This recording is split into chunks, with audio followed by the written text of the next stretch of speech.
Well, hello, everybody. Welcome back to our Revelation Bible study. After our holiday break, we are back and ready to go.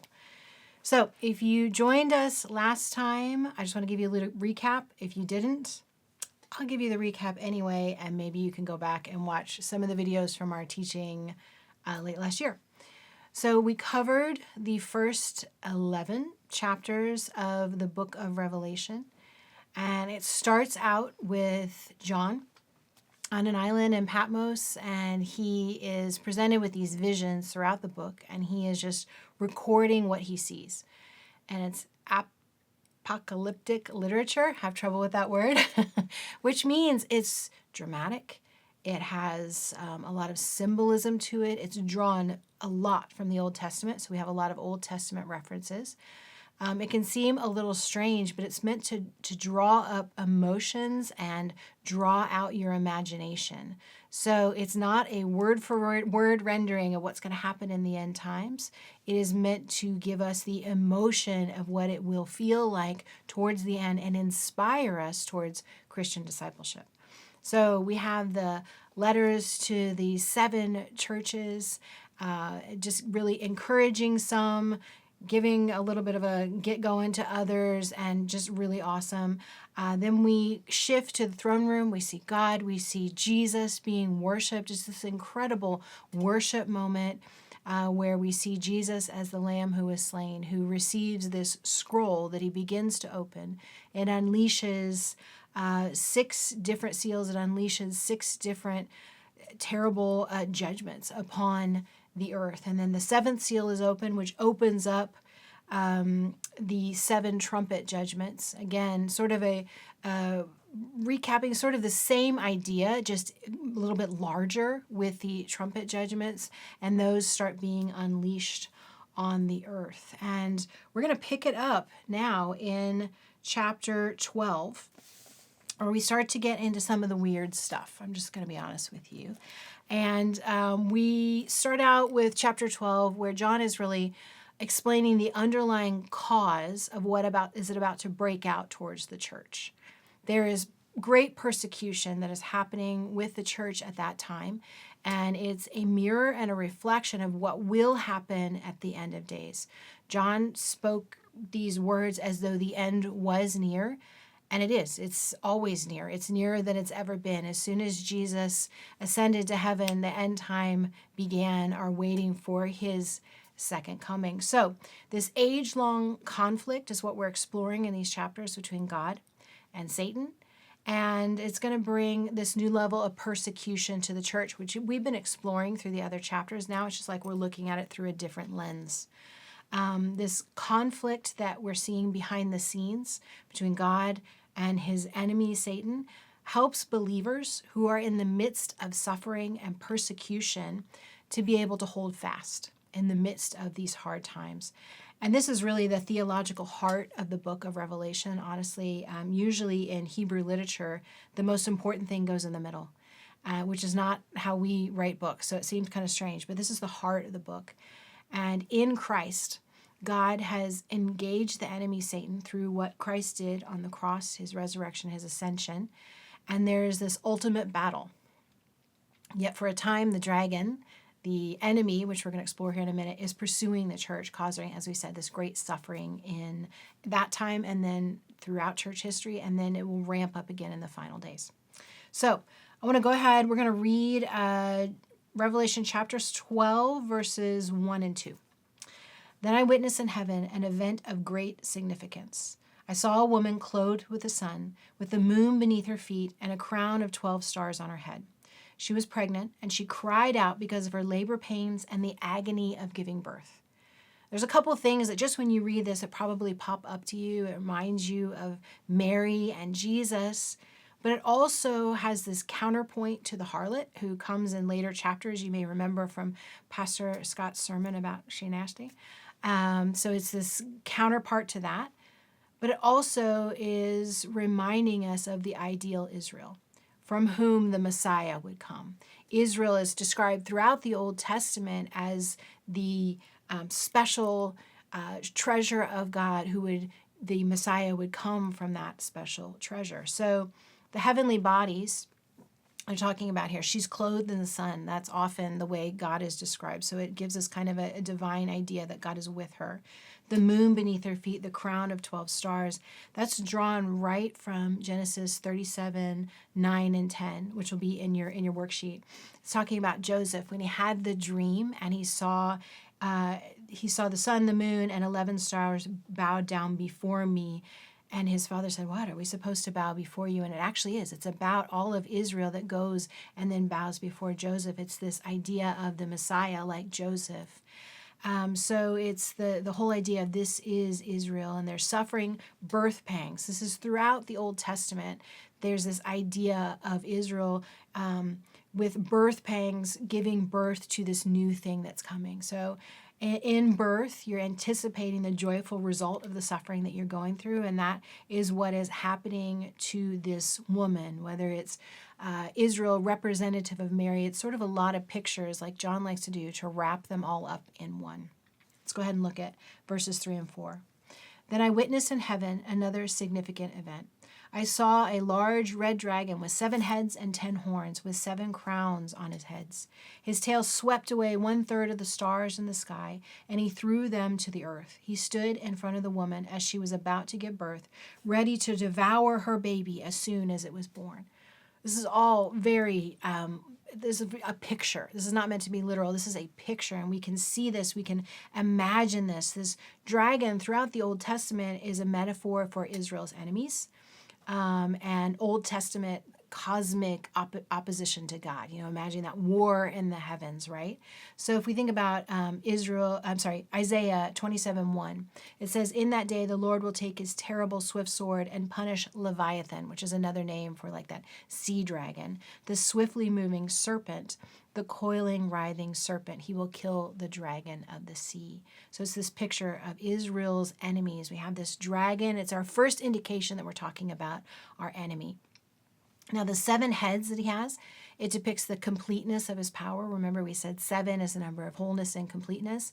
It doesn't necessarily mean it's a good thing. It means he has complete power. And the 10 horns symbolize strength, and we'll get more into that later. But it's indicating that this 10 strength indicate that it's the number of earth. It's indicating that Satan's earthly emissaries are part of this battle. It's a reference to Daniel 7:7. Which will be in your notes, but it's not a crown of victory. It's just authority and influence. So it shows that he has authority on earth and he has these earthly emissaries under him. Okay.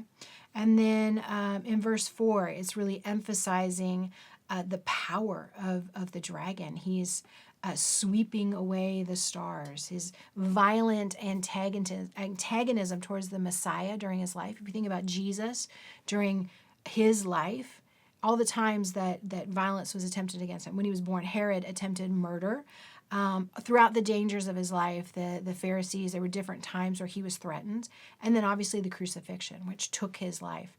So there is this idea of the enemy coming towards the child here. He's stood in front, ready to give birth. He's ready to devour her baby. Satan is ready to devour Christ and his church.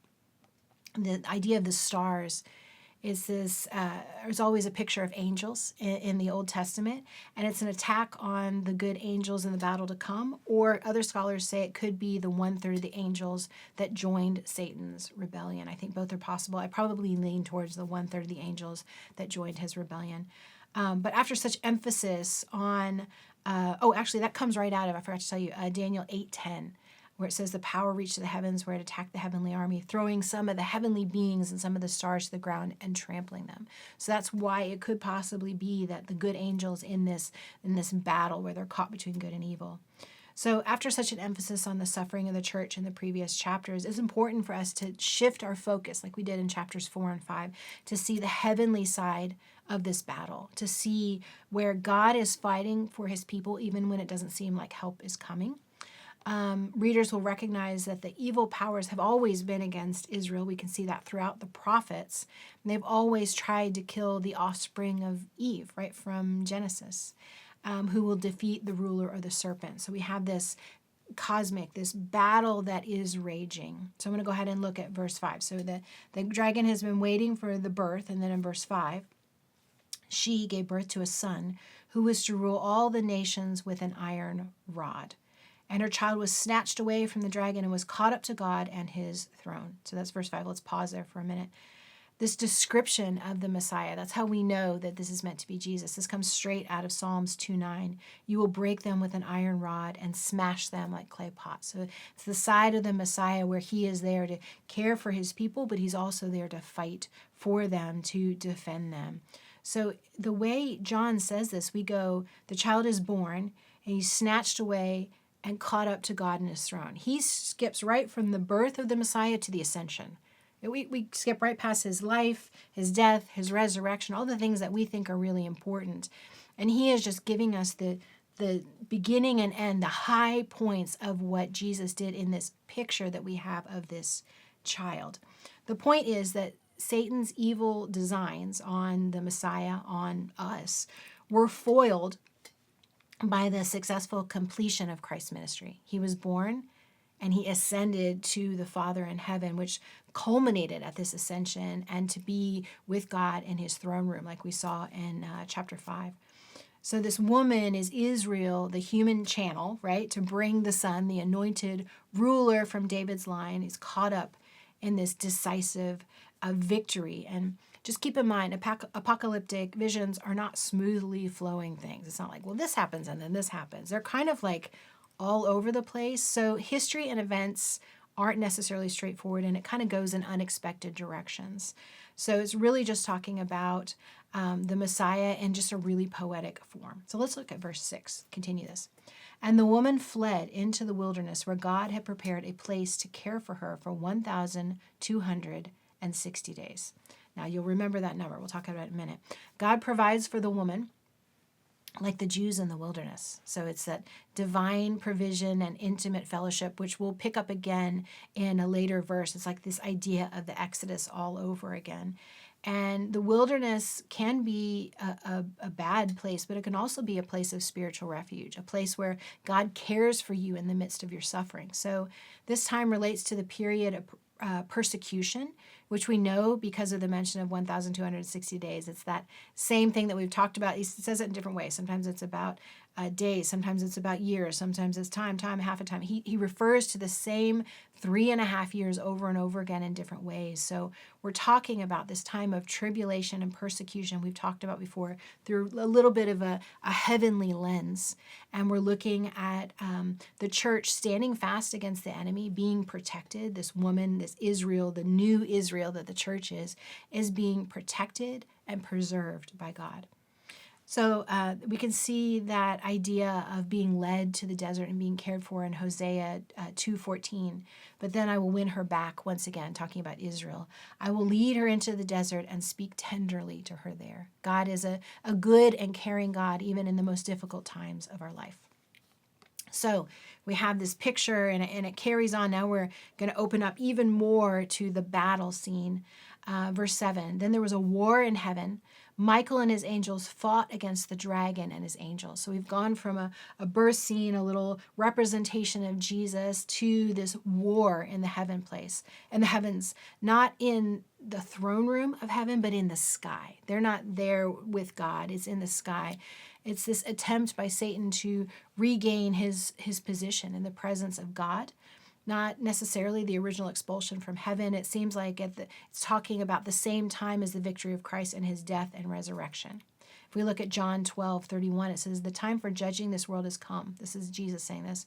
When Satan, the ruler of this world, will be cast out.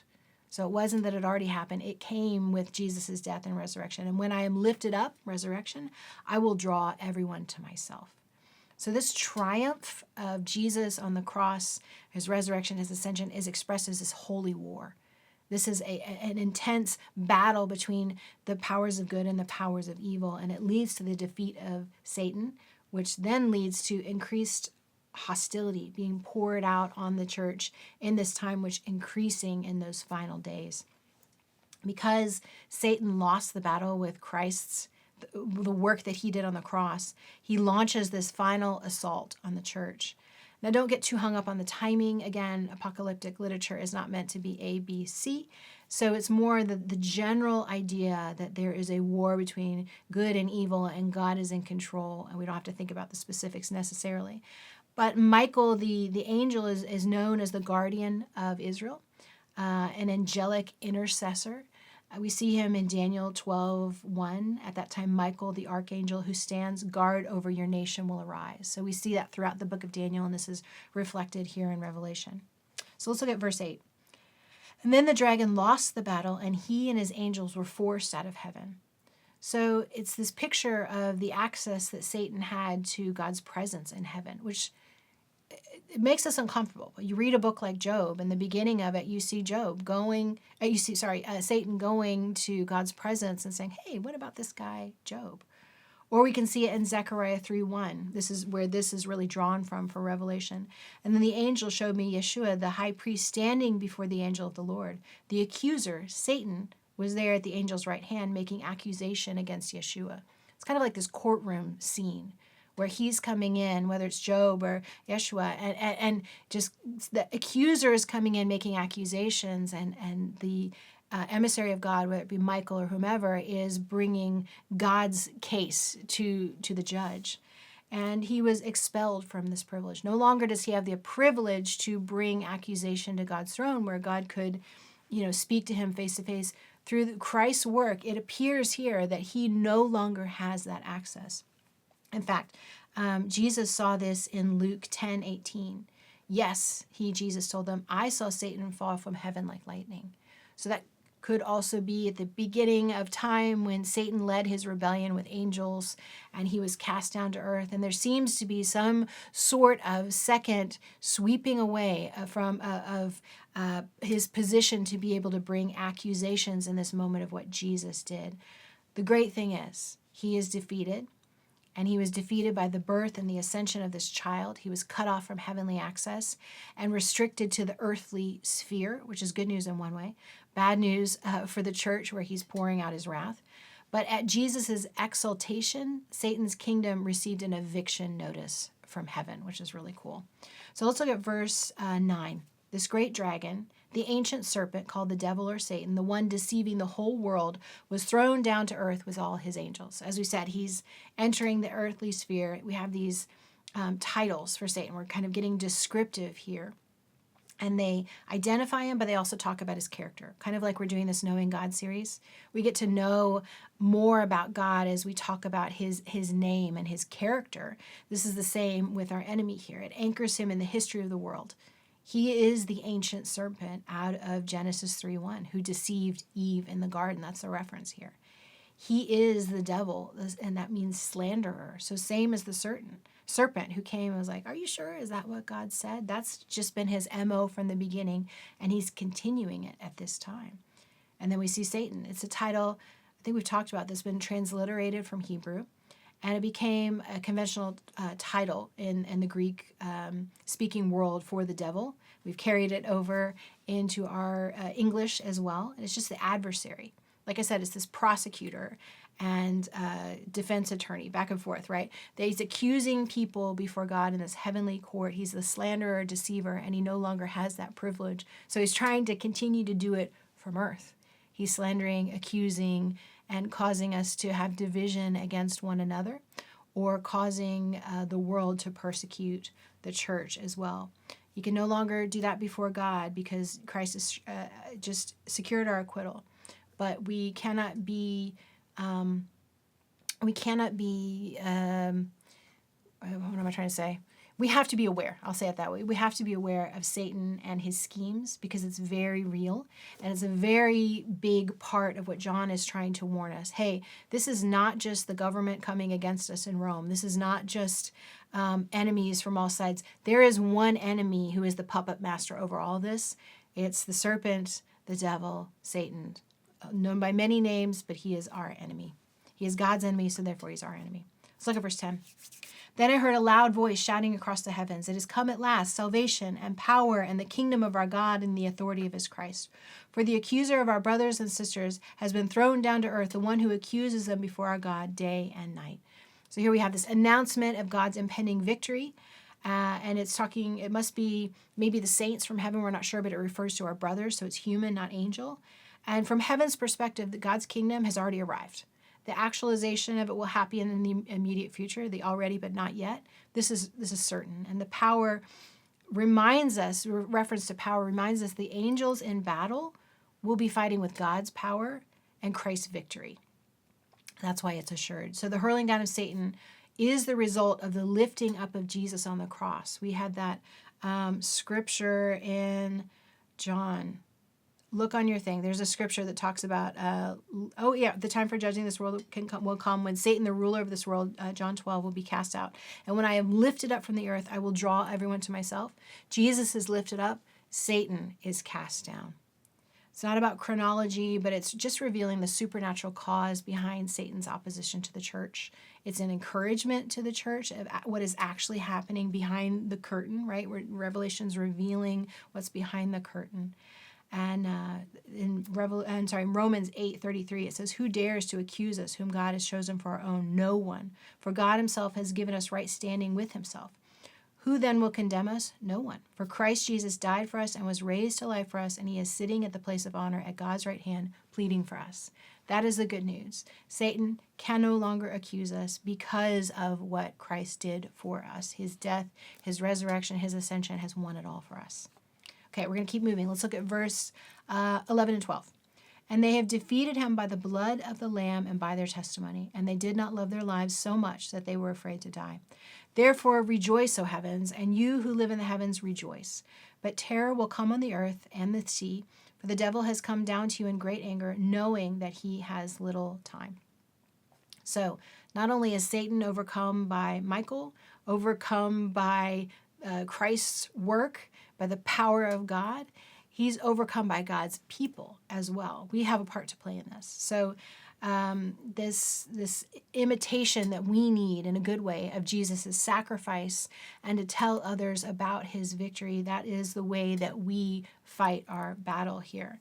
It's talking about those who dwell and live and tabernacle in heaven. That's angels. And there's rejoicing in heaven, but there is woe at this point on the earth and the sea. The victory has already been won in one place, but not yet realized in the other. So there's little time, because these are the years that's leading up to Christ's return. The time is drawing shorter and shorter. Verse 13 and 14. "When the dragon realized that he had been thrown down to the earth, he pursued the woman who had given birth to the male child. But she was given 2 wings like those of a great eagle, so she could fly to the place prepared for her in the wilderness. There she would be cared for and protected from the dragon for a time, times, and half a time." So the narrative resumes after this kind of proclamation from heaven. And since the dragon didn't kill the child, he goes after the mother. It's filling in some of the details from verse 6. And there's lots of Exodus imagery here. It's this idea of a second Exodus. Jesus was the Moses who came again to lead Israel out. And so there's this pursuit here. He pursued the women. That's just like Pharaoh pursuing the children of Israel to the Red Sea. There's this provision that makes us think of manna. There's this eagle deliverance and enablement. That comes straight from Exodus 19:4. "You've seen what I did to the Egyptians. You know how I carried you on eagle's wings and brought you to myself." He's taking care of them. He's delivering them. This water from his mouth, the idea of flood, like the waters of the Red Sea. So we see here this is the same time period as the tribulation, the time, times, and half a time. Same idea as 3.5 years. So this is the theme of persecution of the woman because of her seed, because Satan hates Jesus. And so we get this picture of the children of Israel being cared for in the wilderness, and that's the same thing that will happen to the church during this time of tribulation. Verses 15 and 16. "Then the dragon tried to drown the woman with a flood of water that flowed from his mouth, but the earth helped her by opening its mouth and swallowing the river that gushed out from the mouth of the dragon." So there's that idea of water, and the devil tries to destroy her. As I said, the dry land, the Red Sea, all that kind of thing. The enemies are always in Old Testament prophets attacking like a flood. That's an image that is used a lot. Isaiah 8:7, "Therefore the Lord will overwhelm them with a mighty flood from the Euphrates River, the king of Assyria and all his glory." And this is sent by God to punish Israel, but his instrument of punishment is this nation that's attacking like a flood of water. So what we're seeing here in these verses is that God will deliver his people from their enemies, just like he took care of the children of Israel in the first Exodus. Even if these enemies are an instrument of his wrath on the world, his people will be protected in the ultimate sense. The idea that they could die, their body could be killed, but not their eternal soul. They will live forever with him. So let's wrap it up with verse 17 and 18 of chapter 12. And the dragon was and the dragon was angry at the woman and declared war against the rest of her children, all who keep God's commandments and maintain their testimony for Jesus. Then the dragon took his stand on the shore beside the sea. It's a really dramatic ending there, but the rest of her offspring, it's really talking about the Gentiles who are brought in as part of Israel, believers in general. It's telling us that he wants to kill Christ and then all believers, which we can see very, very clearly. And in the last day, he's directing this attack to the church. We know this is the church because it says those who keep his commands, maintain testimony. That's what we are told to do, especially in the letters to the churches. And we see this imagery that he is a sea monster, so he can't reach her in the desert. He has some restriction. There is some restriction to his movements, and he's standing on the shore waiting for his minions to arrive to begin a new battle.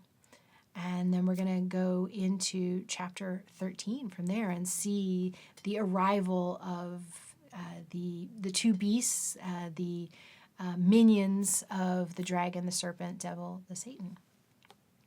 Okay, so there's the two beasts. The first one, he comes out of the sea, and he's permitted to make war against the saints and to conquer them. The second one comes from the earth. He's a little less terrifying. He's more deceptive. He can seem like he's good where he's actually totally bad. But these two beasts are, in one way, representing the power of Rome and the willingness of the local officials and authorities to cooperate in carrying out what John says is ultimately the plans of Satan. But really, this is larger than that. As we've said before, Rome was just this pattern that we see throughout time of this unholiness that is just deceiving the people from the true and living God. And it will only escalate in the end times. So, we also remember we learned about this as the unholy Trinity. I think Pastor Ashley taught us that, about how it's this parody and this mockery of the true Trinity, Father, Son, and Holy Spirit. And there's a lot of parody within chapter 13 where it's sort of making fun of these things that are so instrumental to our faith. So that's just how Satan will twist the things of God and make them look close enough, but really it's all twisted. So let's go ahead. In chapter 13, let's look at verse 1. Then I saw a beast rising up out of the sea. It had 7 heads and 10 horns, with 10 crowns on its horns, and written on each head were names that blasphemed God. So this is drawn directly from Daniel 7:3. The 4 huge beasts came out of the water, each different than the others, and the ancient world associated the sea with evil. That's where chaos and evil lived, and this beast will play a central role in the rest of the book of Revelation. We'll learn more about the horns and the heads in chapter 17, but basically they represent 2 different kinds of ruling authority, and the crowns are that royal authority that we see. And the beast with 7 heads, it shows his relationship with the dragon. It's very much the same picture of what we saw when we were introduced to the dragon. We see this with the beast, showing us that his power comes from Satan, and he's the ultimate enemy of the believing church. And the names of blasphemy are just like the idea of Roman emperors would take these titles of deity, and it kept kind of getting worse and worse throughout their history. And the beast has always been the counterfeit power that demands allegiance and praise that belongs to God alone. That's just kind of the picture that we're seeing here throughout John's description. Let's look at verse 2. This beast looked like a leopard, but had the feet of a bear and the mouth of a lion. And the dragon gave this beast his own power and throne and great authority. So it's combining all the beasts from Daniel 7:4-8, which you can look at, has all of the different beasts listed out, represented these kingdoms that are hostile to God's people, And it foreshadows this pattern, like I said, of arrogant, godless rule over the world that rears its head throughout human history, and be most intensely so in the last days. So John is showing that this is the epitome of opposition to the church, getting its power from Satan, this unholy alliance between the two of them to carry out his plans to devastate and devour the church. Verse 3.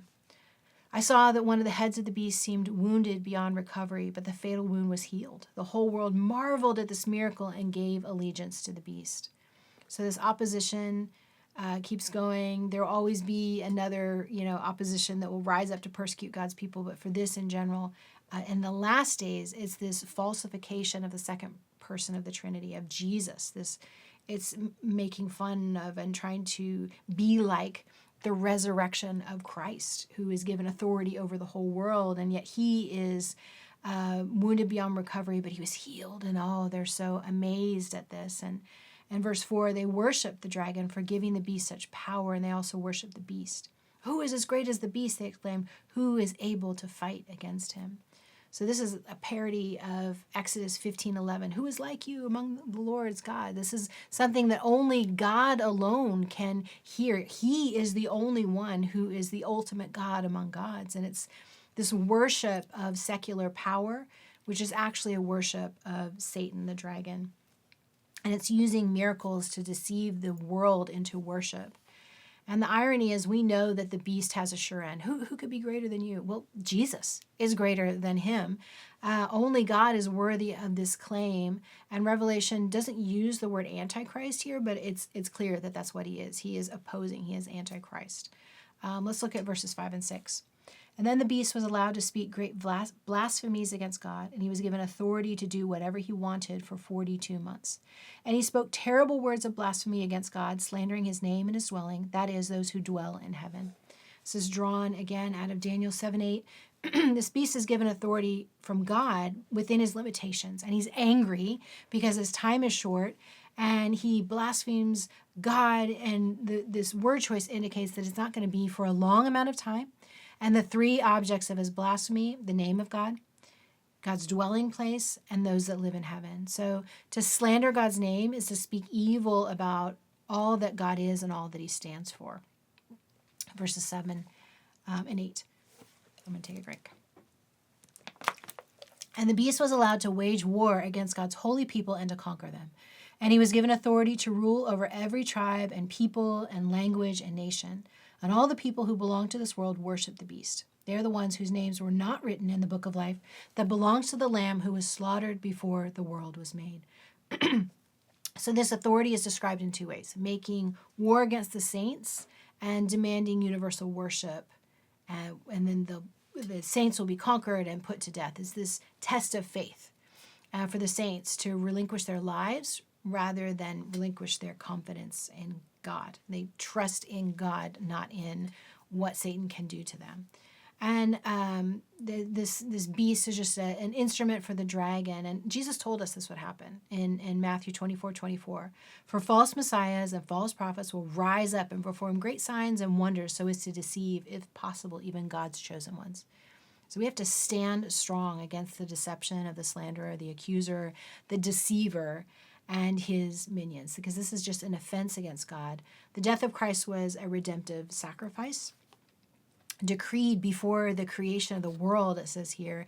All this was done by Jesus. It was set in place. Even in Genesis, we can see God was not surprised by man's sin. He had a plan set in place before the world was made to save his people. And we need to engage with God and not be afraid of what the devil can do to us. Verses 9 and 10. Anyone with ears to hear should listen and understand. Anyone who is destined for prison will be taken to prison. Anyone who is destined to die by the sword will die by the sword. This means that God's holy people must endure persecution patiently and remain faithful. John's pretty clear here. He's saying, hey, hear ye. Now hear this. This is a grim reality. It's kind of what was already said to the 7 churches. Believers will be taken into captivity. They will be put to death. Their Master Jesus was taken in and killed. He was persecuted, and it's the same for us. And this is an earthly setback, not a heavenly one. God's people just need the endurance and faith, because in the end, God wins. Let's look at verse 11 and 12. Then I saw another beast come up out of the earth. He had 2 horns like those of a lamb, but he spoke with the voice of a dragon. He exercised all the authority of the first beast, and he required all the earth and its people to worship the first beast, whose fatal wound had been healed. So this is the second vision, the beast from the earth. And in the end, Satan will, by means of his control over secular society, demand ultimate allegiance and deceitfully use every method that he can to gain the worship that's due to God and Christ alone. Christ received authority from the Father.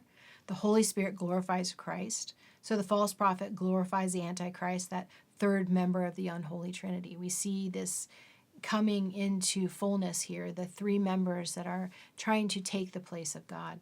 The second beast is a deceiver. He's like a false prophet. And the 2 lamb horns, that picture is trying to represent gentle harmlessness. He's not harmful at all, but his voice is savage, like the enemies. It's like a dragon. He's deceptive but demanding, and he has deadly influence over all the world. And Jesus said this in Matthew 7:15, beware of false prophets who come disguised as harmless sheep but are really vicious wolves, speaking like the dragon, like the snake from Genesis. He was beguiling. He was deceitful. Oh, has God really said? And yet it cut to the heart and it caused this fall from God's grace. So this speaking also indicates the power that's given by the first beast. And he has a priestly role, some type of religious power. And in a larger sense, any ideology, religious, secular, whatever, that gives breath to human social structure organized apart from God is working with this unholy Trinity.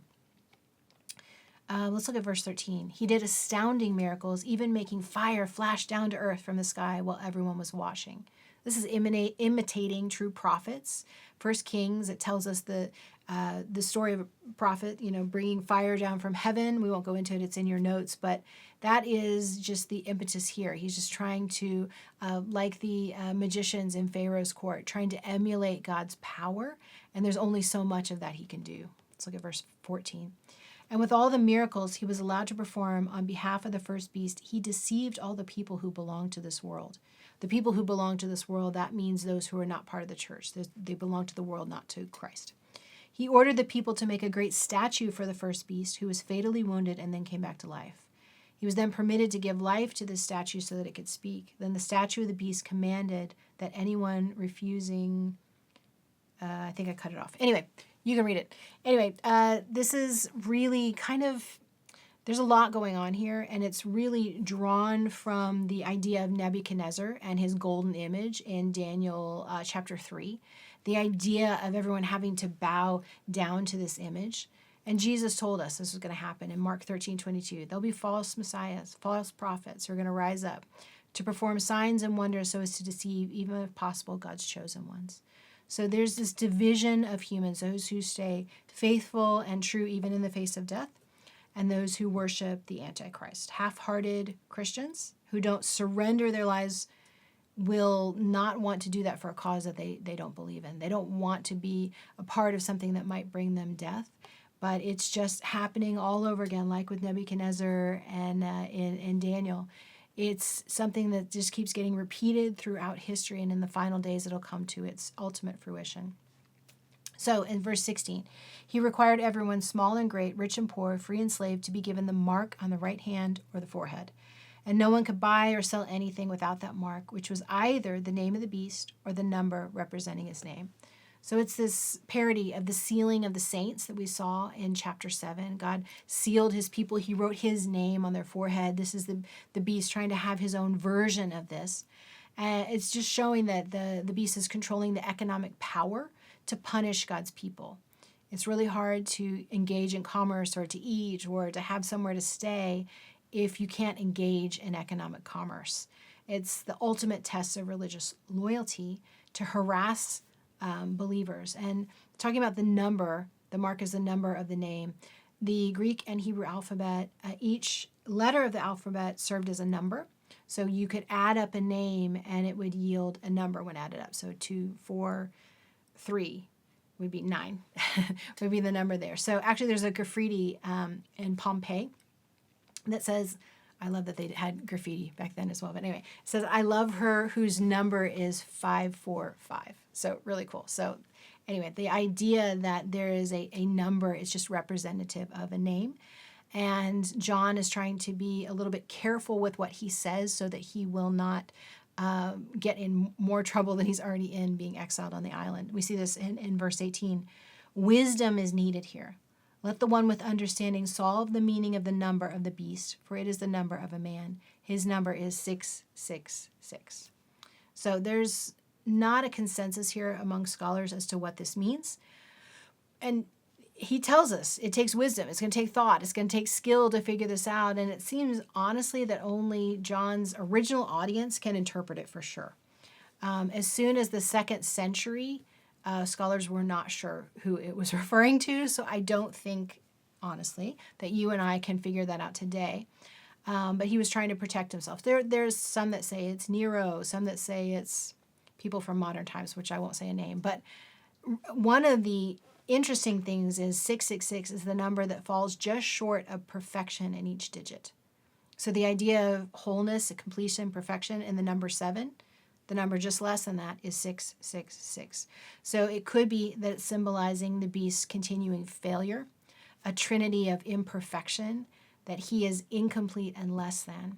And just as another interesting thing, 888 is the numerical value of the name Jesus in Greek. So again, we don't know if John was referring to a specific person or more the idea of this Trinity is incomplete and not anything like the real Trinity.